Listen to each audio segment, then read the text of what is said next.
정치권 이슈 살펴보겠습니다. 유용화 한국외대 초빙 교수, 박정하 전 청와대 대변인 두 분 모셨습니다. 안녕하세요. 네, 안녕하십니까. 안녕하십니까.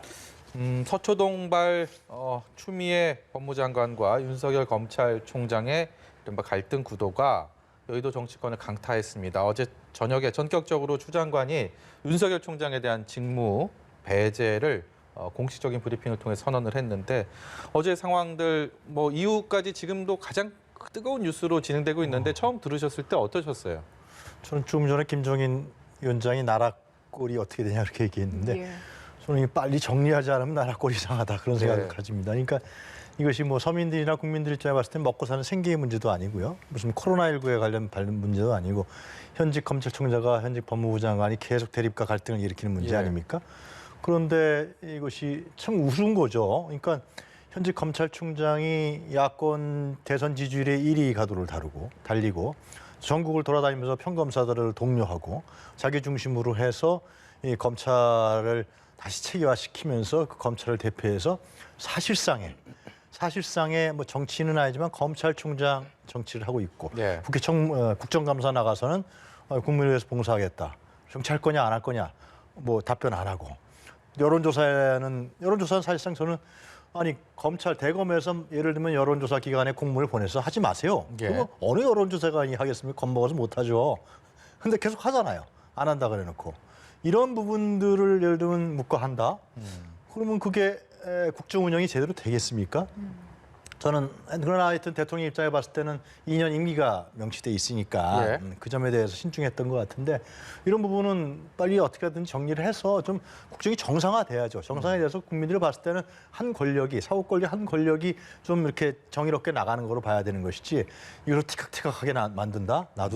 저는 이거는 올바른 국정 운영이 아니라고 봐요. 어떻게든 빨리 정리해야 된다. 어떻게 정리해야 빨리 된다고 정리해야죠. 보세요?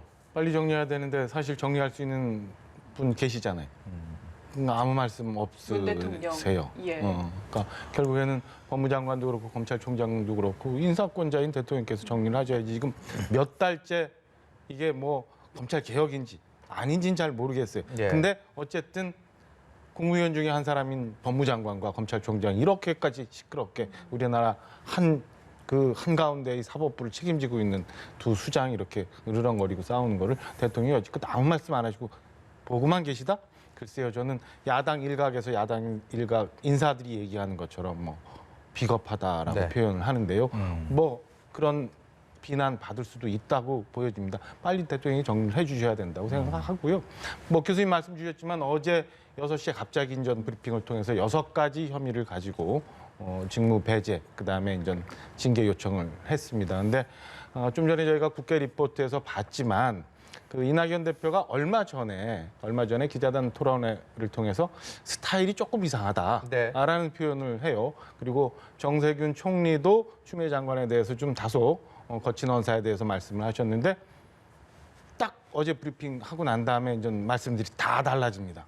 추미애 장관이 이제 옳다 맞다라고 하시고 적극적인 옹호를 하는 모습을 보이죠. 네. 그런 걸 보면서 임기가 보장된 정치적 중립을 위해서 임기가 보장된 검찰총장도 저렇게 속아내려고 하면 속아낼 수 있구나. 그리고 아까 제가 언급한 몇몇을 보면서 이게 어느 날 순간 어떤 사인에 의해서 여권의 모든 라인들이 그냥 일사불란하게 정렬이 되었구나, 일렬로. 예.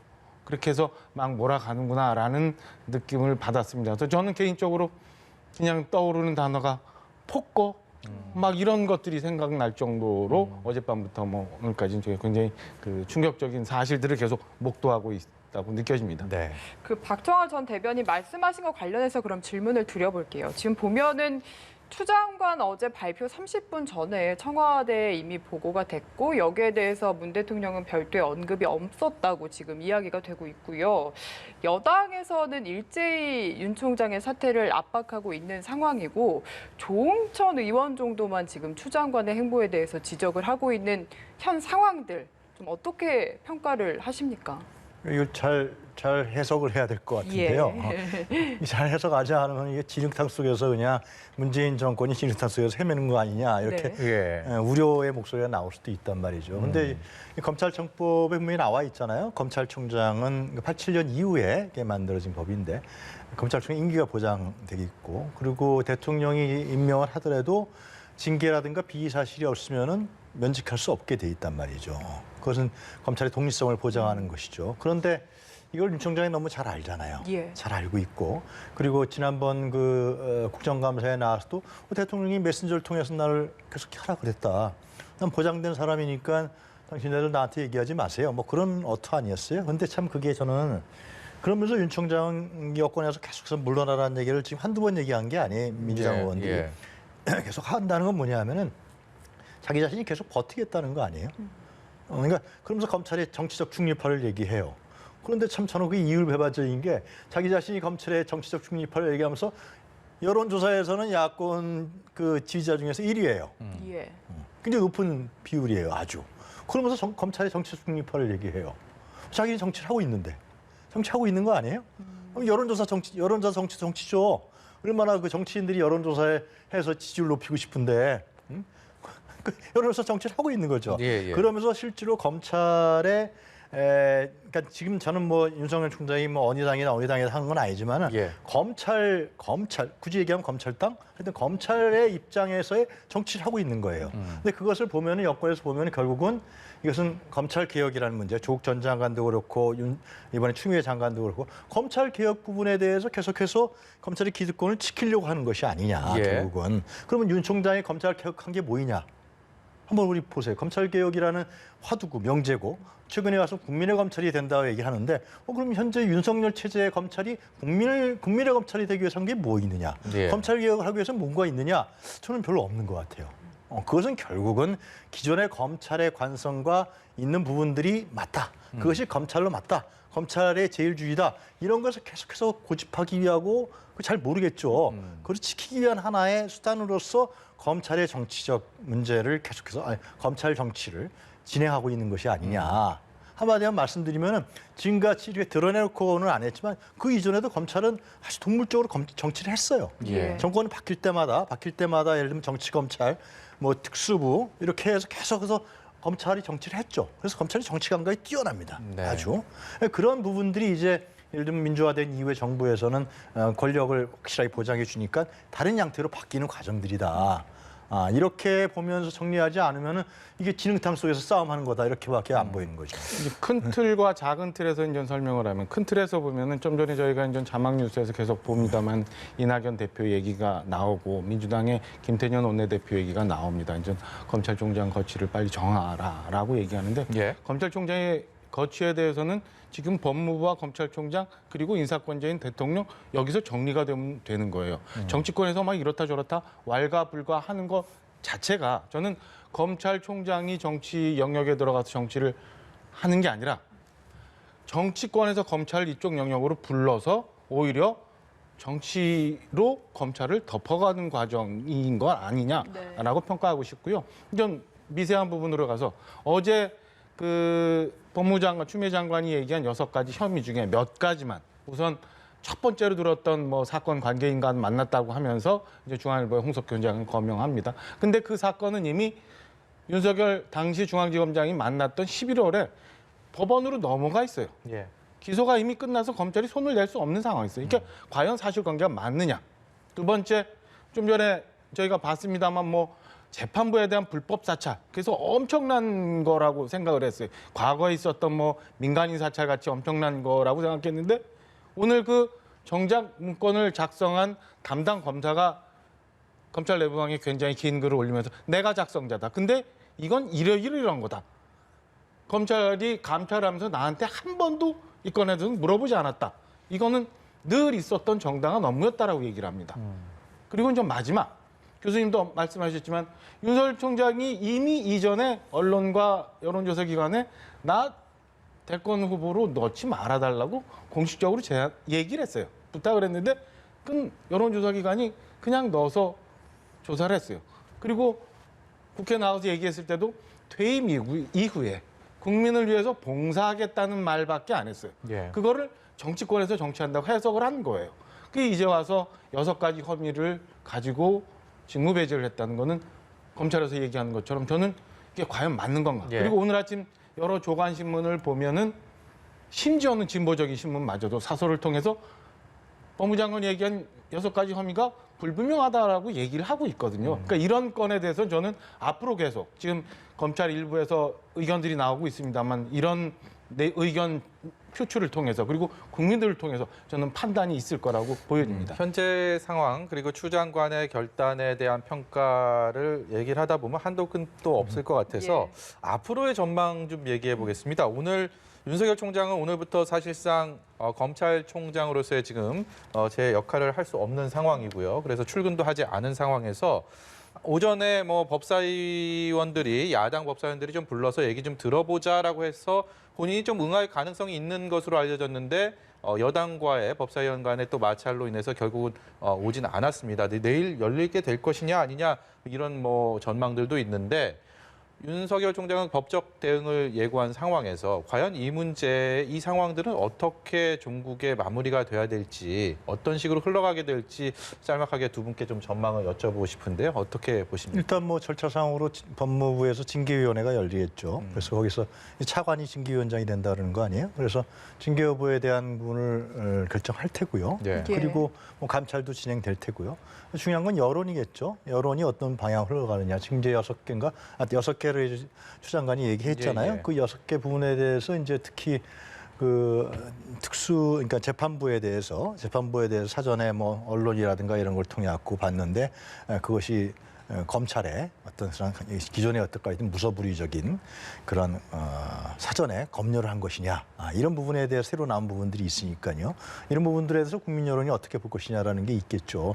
근데 저는 그렇게 생각하는 거예요. 그러니까 자꾸만 이 정치적 시각에서 윤 총장을 보면은 나는 그냥 혼자 안 나가. 일반 평범한 사람 같은 경우는 그만뒀겠죠. 과거에 박근혜 정권 때 최동욱 총장 같은 경우도 혼외자 문제 나왔을 때 그럼 그만뒀잖아요. 예를 들면. 그리고 수사지휘권을 그전에 검찰총장 수사지휘권 장관이 발동하면 그냥 그만뒀단 말이에요. 예. 이 사람 그만두지 않는 이유가 뭐냐 이거예요. 이것이. 이게 상당히 다르잖아요. 기존의 검찰 생리하고. 그건 상당히 정치적 판단을 많이 하고 있다라는 거죠. 그러니까 대통령을 자꾸만 얘기하는 것도 보면은 대통령이 나를 해임하게 만들어서 내가 마치 핍박받는 사람으로 해서 나가는. 그러면서 정치적으로 굉장히 위에 올라가는 뭐 그러한 그러한 시나리오까지 있는 거 아니냐라고 이제 민주당 의원들이 얘기를 하고 있단 말이죠. 그래서 이런 부분들이 이게 복잡하게 얽혀 있어요. 저는 추 장관이 얘기한 6개 감찰 내용보다도 제가 보기엔 가장 핵심적인 거는 윤석열 총장이 안 한다 그러면서 정치 행위를 하는 거. 예. 저는 아까 여론조사 말씀하셨는데 한두 번 얘기했는지 모르지만 강력하게 공문 발송해서 하지 말라. 정세균 총리 같은 경우 하지 말라니까 안 하잖아요. 국무총리가 하지 말라 그러니까요. 여론조사에서 조사 안 하잖아요. 그럼 이상해지는 거 아니에요? 그러니까 그걸 하지 말고 자기는 정치를 안 하겠다 선언을 했으면 이런 사태까지 안 났다는 거예요. 예. 저는 거기에 핵심이 있다고 보여지는 거고 여권의 정치적인 어떤 뭐 공세라든가 비판이 이어지고 있다 그렇게 판단돼요. 네.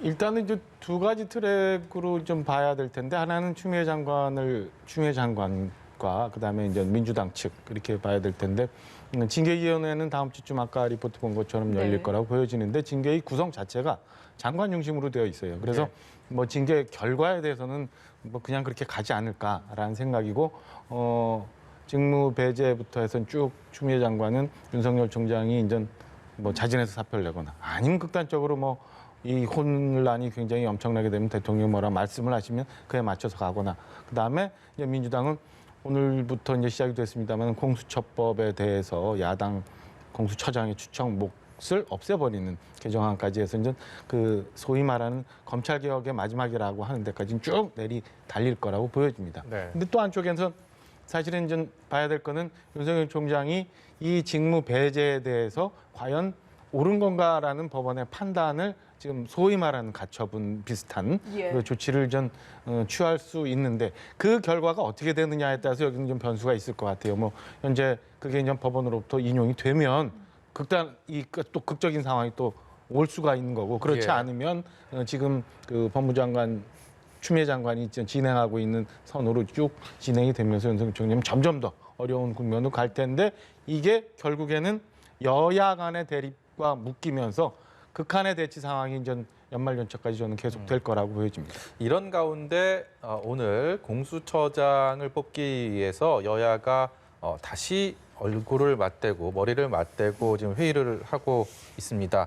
여야 모두 뭐 합의점을 찾기는 어려울 거다라는 것을 회의가 열리기도 전에 그런 분위기를 전한 바는 있는데 그래도 혹시 어떻게 결론이 나게 될지 관심이 가는 게 사실인데 추 장관의 결단이 과연 어느 정도의 좀 영향력, 좀 변수가 될 수 있을지도 궁금합니다. 이게 연관돼 있는 거죠. 그러니까 추 장관은 윤석열 총장이 기존 검찰의 기득권의 어떤 수장으로서 보는 거예요. 그러니까 국민들 눈에 봤을 때는 좀 완고하기도 하고 추 장관하는 스타일이 이낙연 대표가 스타일이라 얘기했는데 네. 뭔가 좀 유연하거나 이런 부분들이 좀 약하다. 이런 측면에서 자꾸만 자국이 나고 어떤 부작용이 나타나는 거로 국민들은 보는데 실제로 이제 추 장관 같은 경우는 최근에 조국 장관부터 조국 전 장관부터 최근에 윤 총장이 했던 부분들을 보면은 상당히 완고하게 저항한다 이렇게 보는 거 아니겠어요 결국은. 예. 네. 그렇기 때문에 이제 무리하더라도 이렇게 해서 감찰을 해서 아니면 직무 배제를 한 것인데 근데 이제 지금 말씀하신 대로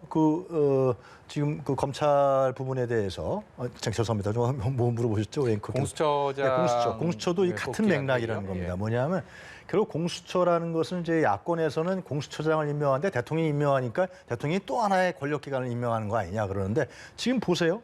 지금 2명만 예를 들면 추천위에서 거부하면은 공수처장 추천을 못 하잖아요. 예. 그렇게 만든 거예요. 실제로 그 당시에 제3당이 있을 때.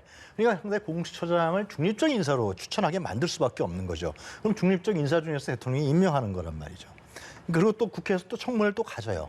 그러니까 공수처장이 중립성을 가질 수밖에 없는 장치가 마련되어 있는 거고. 예. 그리고 뭐냐면 공수처라는 건 왜 중요하냐면 네. 지금 연결되어 있는 것인데 현재 검찰과 이 기존의 검찰이 정치 검찰, 권력의 신여화, 예. 또 검찰 스스로의 정치화 이런 부분들을 막기 위해서는 공수처라는 부분을 띄어내서 거기서 정치인이라든가 권력자들에 대한 수사를 하게 만든다는 거죠. 예. 그러면 이것이 권력이 분리되니까 좀 공평하게, 균등하게, 진짜 정의롭게 이런 부분들이 권력에 대한 그 검찰 자체에 대한 수사 이런 부분이 이루어진다는 거거든요. 그러니까 자꾸만 이 국민의힘에서 이 문제에 대해서 동의 안 해주는 것이 어떻게 보면 검찰 개혁에 대해서 반대하는 꼴이 되는 것이고 그리고 검찰의 기득권을 옹호하는 꼴이 되는 것이고 또 윤석열 총장을 정치적으로 상당히 키워주는 꼴이 되는 예. 거예요. 그럼 야권 후보들은 다 죽어버리는 거죠. 계속해서 지금 이 총장이 키워주니까 예. 네, 그런 점들을 좀 봤으면 좋겠어요. 네. 여당이 4차 추천위 회의와 별개로 어쨌든 법 개정을 예정대로 추진하겠다고 했는데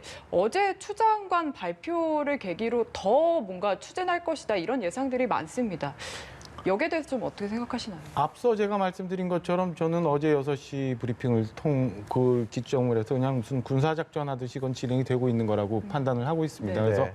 지금 공수처장 추천위가 뭐 다시 회의를 하고는 있습니다만 사실은 공수처장 추천위 얘기는 좀 길어요. 이게 4+1까지라서 지난 국회까지도 좀 가야 돼요. 근데 그때 당시 여당이 약속했던 건 뭐냐면 공수처장에 대해서 야당의 비토권만은 꼭 존중해 주겠다라고 해서 이게 온 거거든요. 근데 지금은 그마저도 없어지는 것 같아요. 뭐 물론 어제 이렇게 얘기하고 오늘 또 이렇게 얘기하는 게 민주당이 요즘 최근에 많이 하는 일이기 때문에 그렇습니다만은 저는 그 지금 추천위 회의 진행되는 건 그냥 그대로 가고 여당이 실질적으로 이제 시간에 맞춰서 공수처장 야당 추천권을 없애버리는 법 네. 개정안을 통과시키리라 이렇게 전망을 하고 있습니다.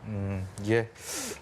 뭐 연말 전국 그야말로 시계 제로인 상황에서 과연 어떻게 어떤 결론을 내게 될지 주의 깊게 지켜봐야 될 것 같습니다. 오늘 말씀 여기까지 듣도록 하겠습니다. 지금까지 유용화 한국외대 초빙 교수 박정하 전 청와대 대변인이었습니다. 고맙습니다. 잘 들었습니다.